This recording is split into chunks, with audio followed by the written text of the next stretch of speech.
മുച്ചട്ടി അരിപ്പ ഉപയോഗിച്ചിട്ട് അഴുക്ക് വെള്ളം എങ്ങനെ ശുദ്ധീകരിക്കാം, മാലിന്യങ്ങൾ കലർന്ന വെള്ളം എങ്ങനെ ശുദ്ധീകരിക്കാം എന്ന പരീക്ഷണമാണ് നമ്മളിപ്പോൾ ഇവിടെ ചെയ്യുന്നത്. അപ്പം അതിനാവശ്യമുള്ള സാധനങ്ങൾ നിങ്ങൾക്കറിയാം. 3 ചിരട്ട, അതിനകത്ത് ക്രമത്തിൽ ഏറ്റവും അടിയിൽ പൂഴി, കഴുകി വൃത്തിയാക്കിയ പൂഴി, രണ്ടാമത്തതിൽ കരിക്കട്ട, കഴുകി വൃത്തിയാക്കിയ കരിക്കട്ട, ഏറ്റവും മുകളിലത്തേതിൽ കഴുകി വൃത്തിയാക്കിയ ചരൽ എന്നിവ നിറച്ച് തുണി വിരിച്ച് അതിനകത്ത് നിറച്ചിട്ട് മുകളിലായിട്ട് എടുത്തു വെക്കുന്ന, ഏറ്റവും അടിയിൽ ഒരു ഗ്ലാസ് വെച്ചിട്ടുണ്ട്. അതിനകത്തേക്കാണ് ശുദ്ധീകരിച്ച വെള്ളം വരേണ്ടത്.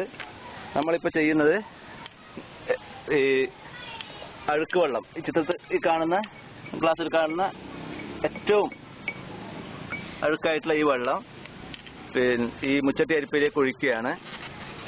ആ ദൃശ്യം നിർത്തി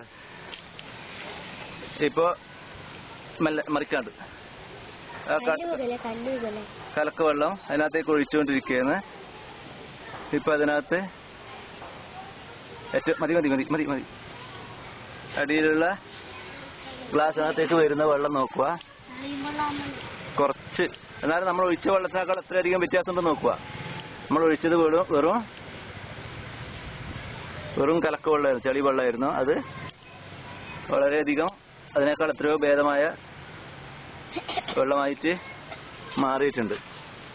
പണ്ട് കാലത്തൊക്കെ ജലം ശുദ്ധീകരിക്കാൻ, അഴുക്കുവെള്ളം ശുദ്ധീകരിക്കാൻ വേണ്ടി ഉപയോഗിച്ചിരുന്ന ഒരു മാർഗമാണ് ഈ മുച്ചട്ടി അരിപ്പ എന്നത്. വെള്ളം ഏറെക്കുറെ ശുദ്ധമാവുമെങ്കിലും നമുക്ക് കുടിക്കാൻ വേണ്ടി ഈ വെള്ളം ഉപയോഗിക്കാൻ പറ്റില്ല. നമുക്ക് മറ്റാവശ്യങ്ങൾക്ക് ഇതുപോലുള്ള ശുദ്ധീകരിച്ച വെള്ളം മറ്റാവശ്യങ്ങൾക്ക് നമുക്ക് ഉപയോഗിക്കാൻ പറ്റുന്നതാണ്.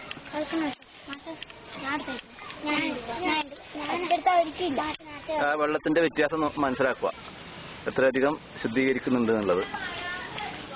ഇതാണ് മുച്ചട്ടി അരിപ്പ.